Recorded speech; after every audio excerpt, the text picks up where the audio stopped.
saya udah digigitin, udah diapain biar sadar nggak sadar. Terus 7 ustadz gitu nggak sanggup, dan akhirnya saya diperkenalkanlah sama bunda ini.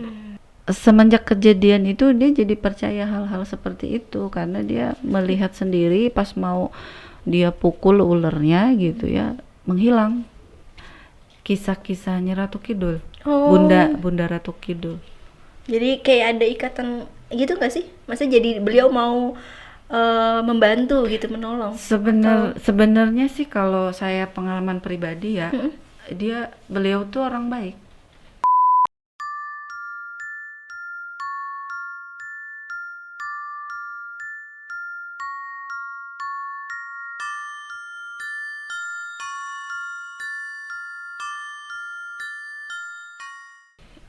Itu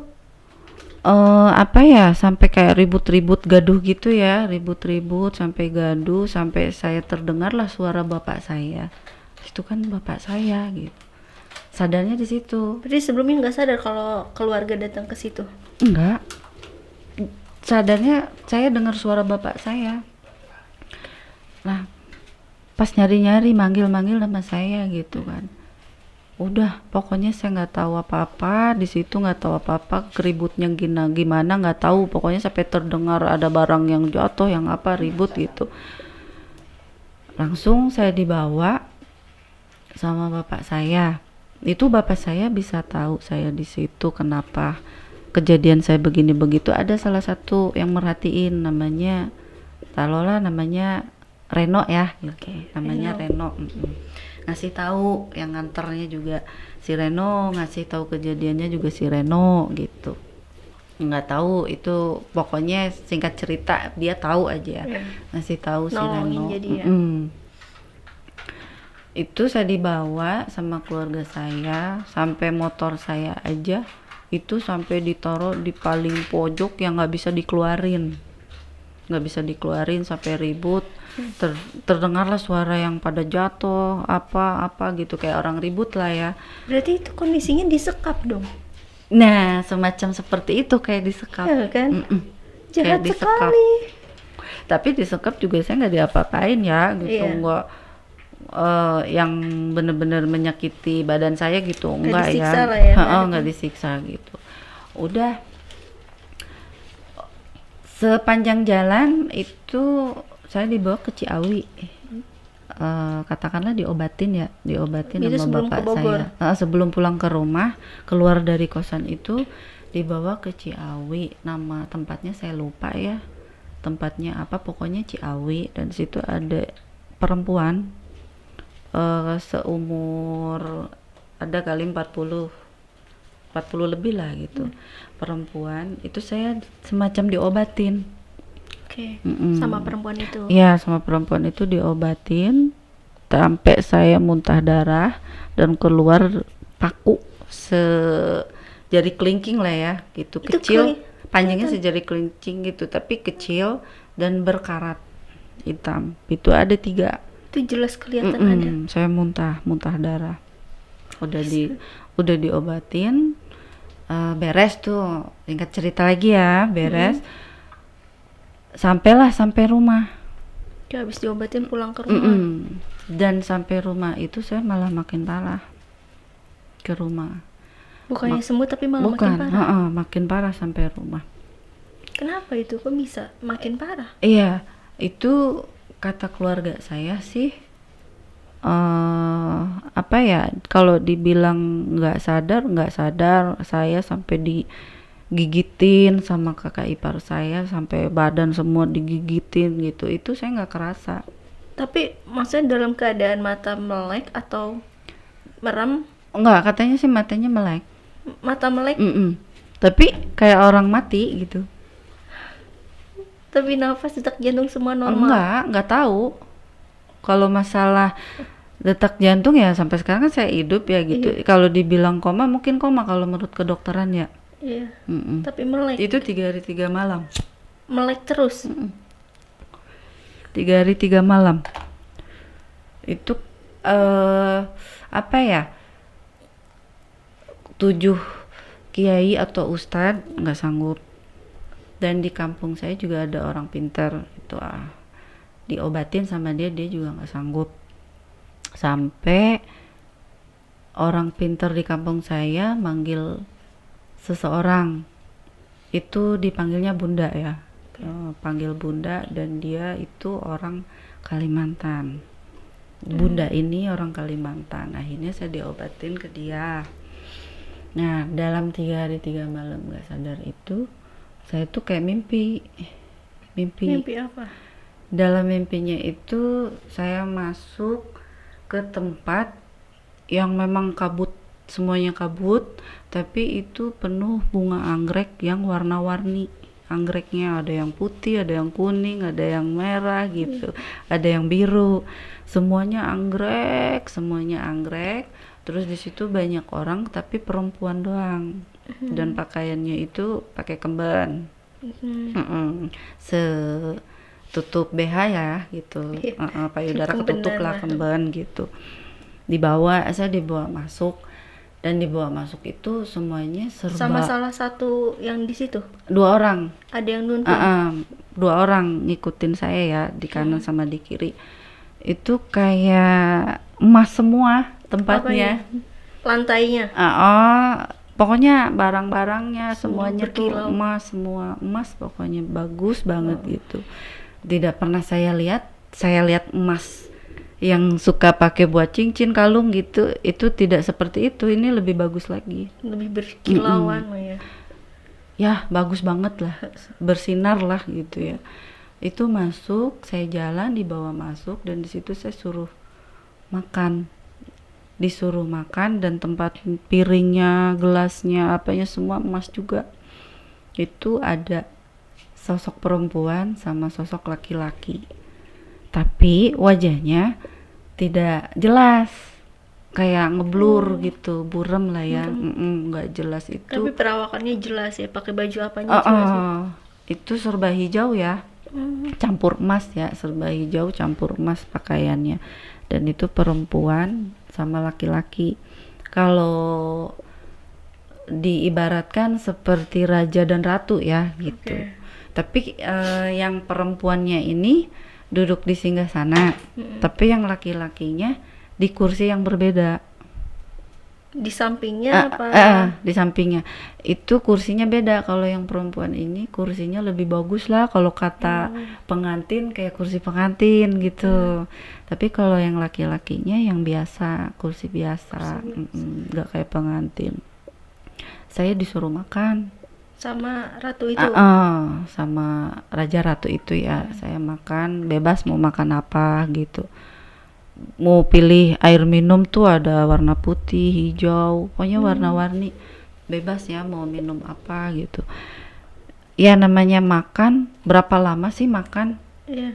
Paling berapa menit kan gitu makan. Nah dia bilang kalau udah selesai makan ikutin cahaya hitam, ikutin aja, dan cahayanya itu ditunjukin kecil. Berarti sempat makan tuh. Makan Terasa enak kah? ya, semacam namanya kayak mimpi ya. Ya makan enak lah, ada ayam, dan ayam itu bukan dipotong-potong ya, satu ayam gede gitu. Makan biasa, makan enak gitu. Terus setelah selesai makan, si Raja Ratu itu ngomong, setelah makan kamu pulang ya, ikutin titik hitam. Nah titik hitam itu kecil banget. Kalau kayak kita mah sekecil apa ya, kelereng mah kegedean. Gede kalau kelereng, lebih kecil lagi ya dikit. Kok saya suruh ngikutin titik hitam ini? Ya udah, saya jalan terus sendiri tuh, ikutin. Nah si titik hitam tuh makin besar, makin besar, makin besar. Tiba-tiba ya saya sadar ada di tempat tidur. Nah selama saya jalan itu mau ngikutin si titik hitam itu, kuping saya dengar ada yang ngaji, ada yang nangis gitu, ada yang ngomong. Berisik lah gitu ya, rame. Nah pas mau hitamnya hilang, kuping kanan saya yang sebelah kanan tuh kuping suara gong gede banget.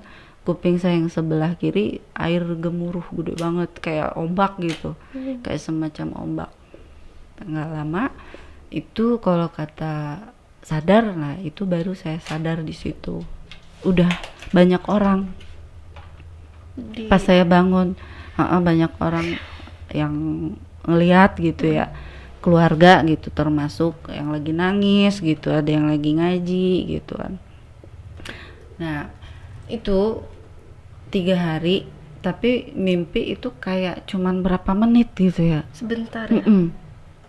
Namanya cuman jalan makan di satu, kalau kata rumah ruangan berapa menit sih, sebentar kan. Tapi katanya sering gitu ya, kalau di alam lain tuh cuma berapa menit, tapi ternyata di alam nyata berhari-hari gitu. Iya, perbedaannya itu jauh banget katanya ya.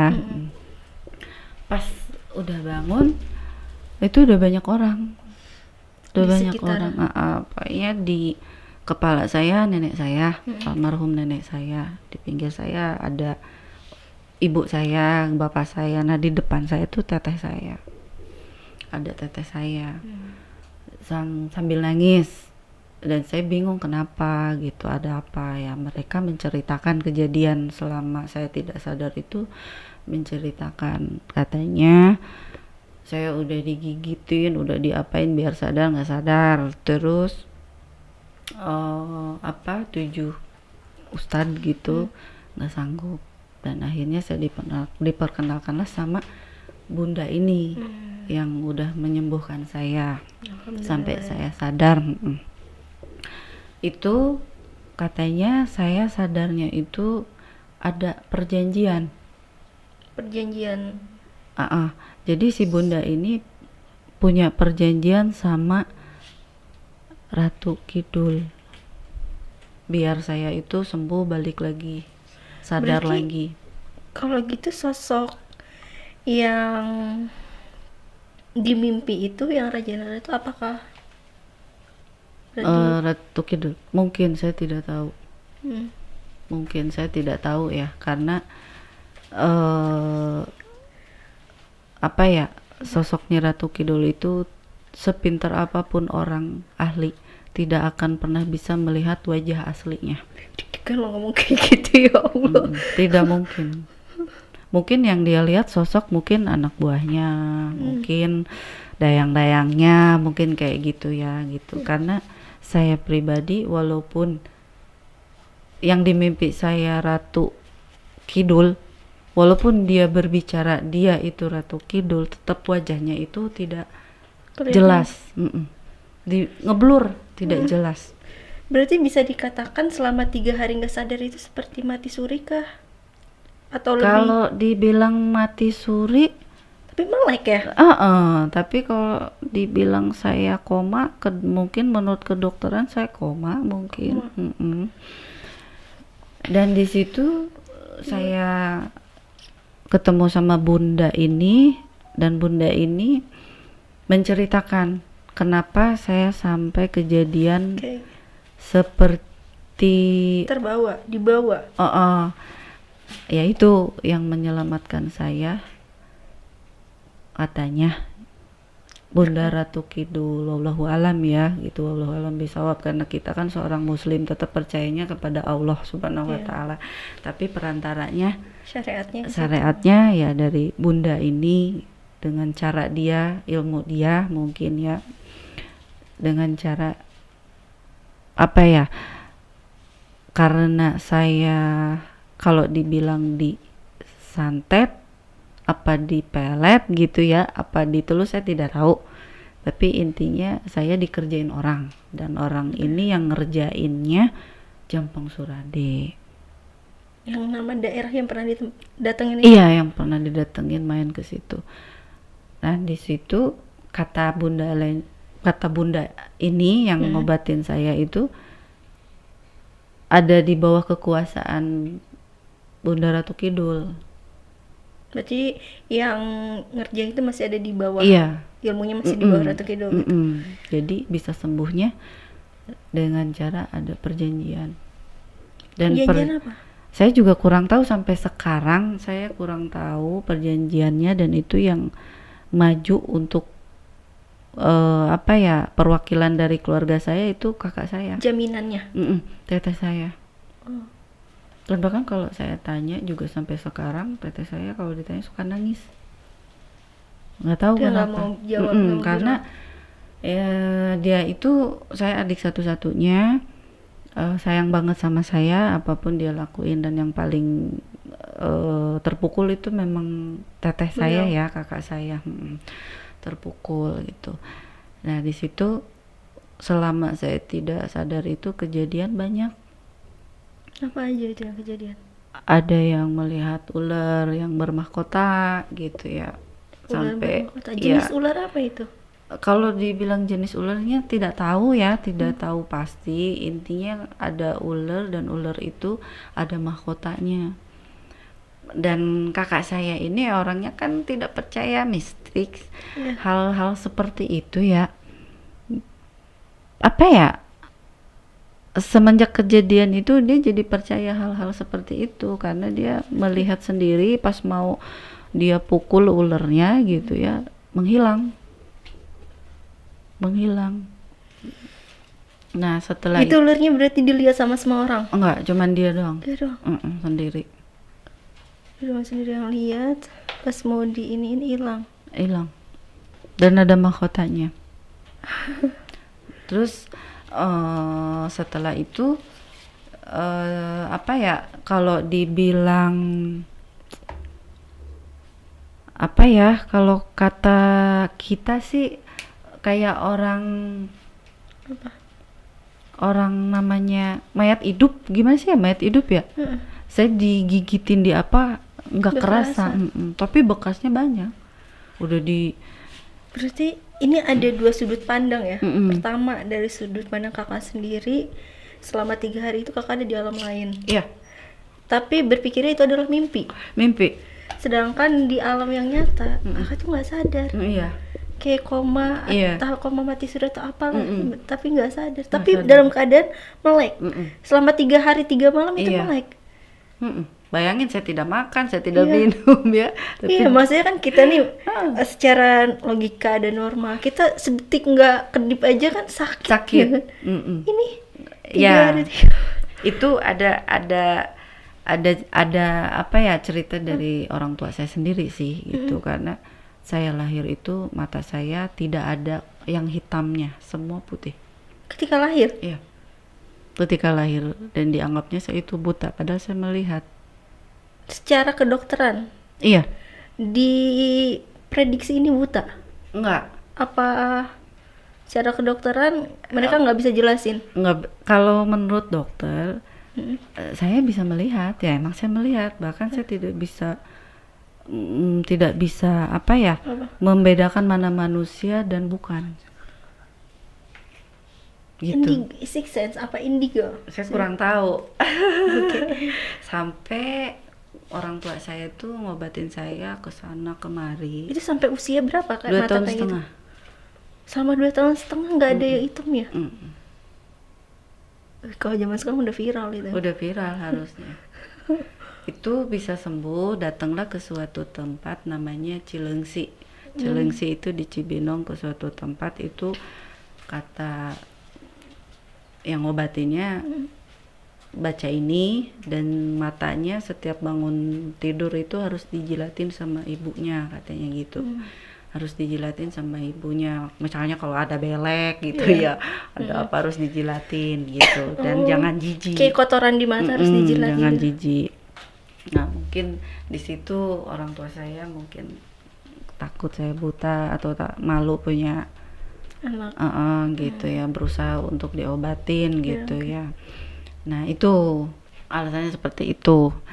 Dan keduanya itu apa ya, kalau dibilang ada perjanjian itu dikarenakan saya dikerjain orang. Ternyata selama saya ngekos di situ, Iya. celana dalam saya bekas pakai sama baju saya yang bekas pakai itu kotor lah, mau dicuci, itu dikubur di kuburan tua, dan ditanamin pisang, pohon pisang. Itu salah satu cara atau ritual buat bisa nyantet gitu. Mungkin seperti itu. Dan kebetulan Ya namanya yang punya kosan itu punya kunci cadangan kali ya, Iya, gitu jadi bisa bisa masuk. diambil. Dan saya lupa, nggak inget kemana ya celana Iya. saya ini kemana. Dan yang keduanya lagi rambut saya, foto saya itu ada di salah satu tempat wisata di Sukabumi yang ada kamar hotel Nyi Ratu Kidul. Itu di mana saya tidak tahu apa ya namanya. Hotel. Oh, yang terkenal itu ya. Apa sih? Yang terkenal itu apa ya namanya ya? Hotel Ya itulah. ya itu Ada. ya ada beach-beachnya gitu ya. Katanya ditaruh di situ. Di- buat apa? Buat bisa nyantet melet gitu. Ditaruh Mungkin kayak gitu. sakit hati sama saya karena saya tolak dan saya ludahin. Iya. Mungkin sakit hati, katanya saya mau dibikin mati biar dibawa roh saya itu, saya mau Se-ekstrim dibikin itu ya? mati. Maksudnya kok gimana ya? Nggak habis pikir gitu. Bisa sampai ngelakuin hal yang Ya itulah namanya Bisa orang disebut- sakit hati ya. bisa disebut gila nggak sih? Ngelakuin hal kayak gitu. Gila kan? Maksudnya dia nyuri daleman, nyuri baju, sampai ngambil rambut, bela-belain ke hotel itu. Berarti kan dia juga ngeluarin uang banyak kan? Iya. Ujung-ujungnya nggak dapet juga kan? Nah, jadi selama saya Stres dong. iya, jadi selama Oh my saya God. tidak sadar itu, Hah? ya bunda ini sama keluarga saya mengejar sampai ke situ. Selama 3 hari itu celana dalam saya diangkat lagi dari pohon pisang gitu, sampai diangkat. ketahuan lokasinya? Iya, lokasinya tempatnya di mana tahu. Wow. Sampai ngedatengin kamar itu, Diambil. kamarnya Ratu Kidul hotel itu ada di situ. Diambil. Bisa sampai ketahuan gitu ya? Iya, ketahuan. Dan Apa ada alat pelacaknya gitu? Gak mungkin. ya namanya orang Iya, iya. pinter ya, berilmu mungkin bisa tahu sampai sejauh itu. Nah, di situ apa ya, rumah keluarga saya dijaga, katanya sekarang dijaga sampai bambu kuning lah, sampai bambu kuning ditanam di setiap sudut gitu, jangan sampai terjadi sesuatu lagi sama saya gitu. Terus apa ya yang paling saya kaget lagi itu barang-barang saya yang di kosan itu diambil, diangkut pakai losbak ya, mobil losbak, malah dibakar. Semuanya. Iya, nggak boleh tersisa. Bahkan saya nggak punya baju, dibakar semua baju. Nggak boleh dipakai. Saya harus beli baju baru lagi, barang-barang, dan itu jangan dipakai. Gak boleh satu pun. Satu pun nggak ada yang tersisa. Sampai ke celana dalam gitu ya, semua. Semuanya. Pakaian tidak ada yang tersisa. Apapun itu dibakar. Sama bunda ini nggak boleh dipakai lagi. Saya harus pakai baru lagi. Gila. Sumpah. Nggak kebayang loh ada yang sampai segitunya. Nah, apa ya? Apa? Sampai terakhir saya kalau kata kita dimandiin, dibersihin lah gitu ya, sama bunda ini, sampai dipasang apa gitu, dijaga lah ya gitu. Cuman semenjak kejadian itu saya sering kejadian aneh terus. Maksudnya lebih sensitif. Lebih sensitif dari yang sudah. Oh, guys, sebelum kita masuk ke yang lebih sensitif nih, ya, penasaran juga nih ya. Oke. Berarti ketika penyelamatan berada di alam lain itu ada konsekuensinya nih. Iya. Perjanjian itu. Iya. Berarti aku ngomong takut salah. Apa?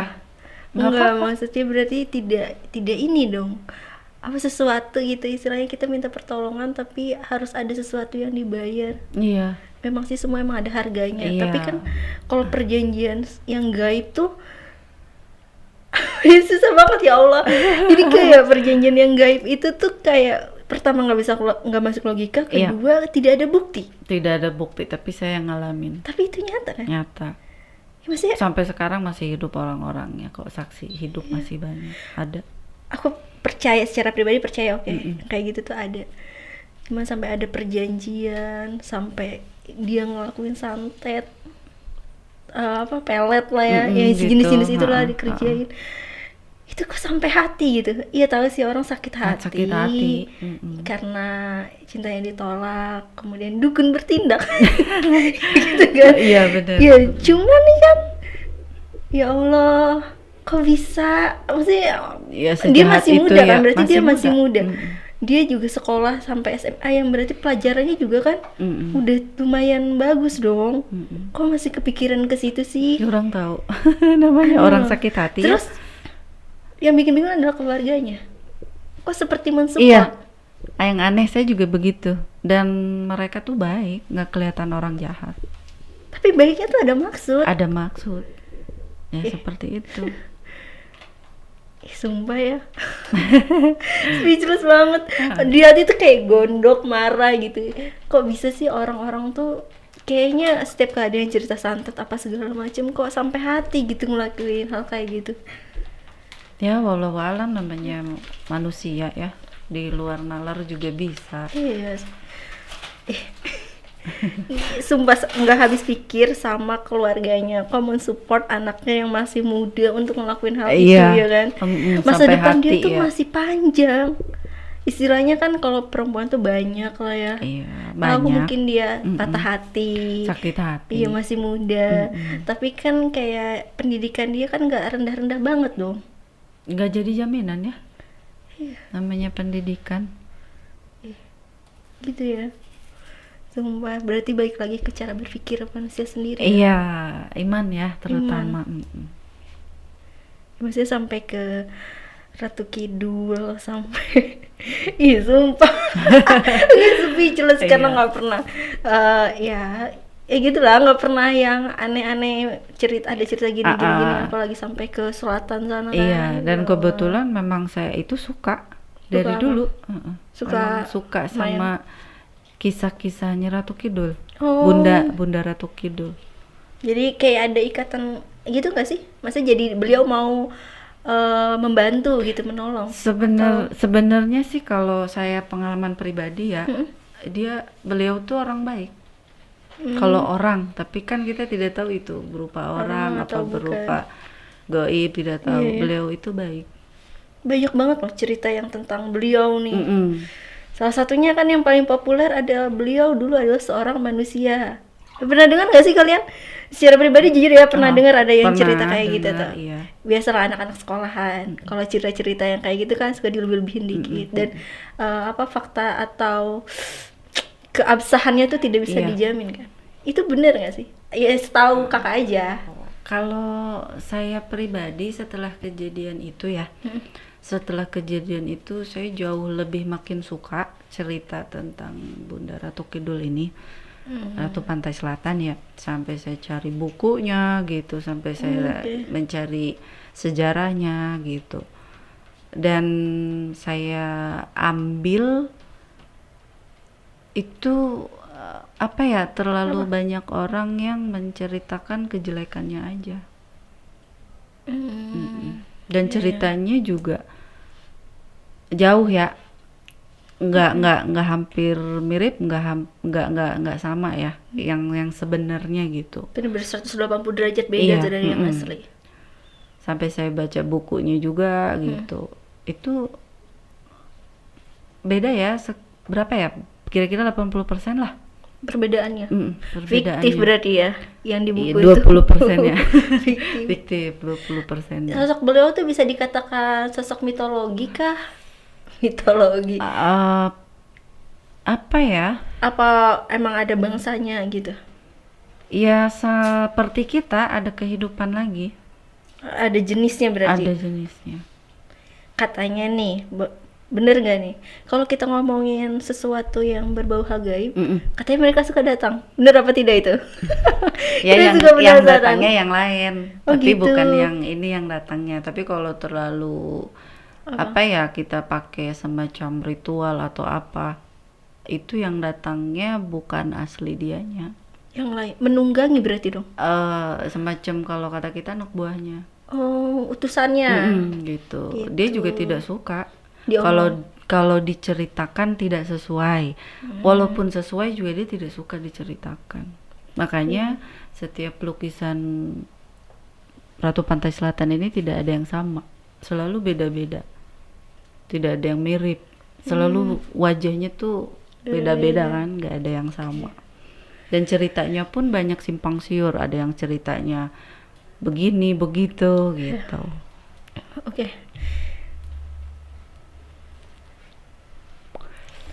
Oke, jadi kita sudahi saja pembicaraan tentang Nyi Roro Kidul karena kayaknya itu tidak akan ada habisnya. Dan yang kedua, ada banyak versi dan kita harus menghormati setiap versi karena mereka mempercayai itu ya kan. Apa yang mereka percayai, meskipun kalian tidak percaya, hormati saja. Iya benar. Oke, Kak, boleh dong. Masing-masing. Betul sekali. Boleh dong kasih apa pembelajaran dan moral yang dari cerita kakak ini nih yang bisa kita ambil, pesan dan kesannya. Pesan saya, sekalipun kita berbuat salah atau orang lain berbuat salah, ya saling memaafkan. Jangan sampai terjadi kayak kisah saya ya, seperti kisah saya sampai melakukan hal-hal yang Luar batas ya. tidak seharusnya dilakukan ya. Itu udah di jalurnya membantu goib. Iya. Membantu goib untuk melakukan hal-hal yang tidak diharuskan ya. Intinya ikhlas. Ya Setelah memaafkan semua, ya. Maafkan. Tapi kalau Harus saya memaafkan. nanti dulu. bercanda.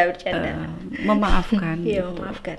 Ya berbuat baik aja, walaupun kita Disakiti. disakitin orang atau kita dikerjain orang gitu. Kayak saya ya jangan membalas, jangan dendam gitu. Ya maafkan ya, Semua akan- mendoakan iya. supaya orang itu kembali lagi seperti sebelumnya dia orang baik, ya baik lagi. Kalau kata anak Twitter, semua akan indah pada waktunya. Ya Allah, malu. Ya, oke, jadi segitu ya ceritanya Kak untuk pengalaman di santet. Dikerjain orang lah ya, Dikerjain kita orang. sebut ya, dikerjain. Pembelajaran yang sangat berharga, dan kita juga jadi harus wanti-wanti kalau nolak orang kayak harus lebih Ya, hati-hati salah ya kan. satunya jadi seorang perempuan harus, kalaupun tidak suka, kalau ada laki-laki yang suka sama kita, ya jangan seperti saya ya, sampai meludahin wajahnya gitu ya. Akhirnya saya kena dampaknya seperti ini, sakit hati kan. Akhirnya saya dikerjain sampai disantet lah gitu. Wow, oke. Oke, untuk kalian di luar sana yang cintanya lagi ditolak, tolong jangan kedukun. Masih banyak perempuan lain, oke? Masih banyak yang jomblo kok, tenang aja, perempuan banyak ya kan? Oke, jadi segitu aja ceritanya. Terima kasih banyak Kak Sama-sama. buat ceritanya, ini bener-bener pelajaran banget. Dan nambah wawasan juga, serius nambah wawasan, jadi tahu kan. Dan buat pribadi sih lebih wanti-wanti lagi ya. Ya. Dan untuk semua orang-orang nih udah nggak tahu dia mau ngomong apa, intinya berbuat baik maka akan menimbulkan hal baik pula. Pembelajaran yang sangat berharga, dan dari semua itu adalah ikhlas ya, menerima semuanya. Sekarang Sabar, ikhlas, bahagia, memaafkan ya. alhamdulillah sudah bahagia menemukan pasangan Baru alhamdulillah. Oke, jadi segitu aja, sampai jumpa di level 2 berikutnya. Dadah.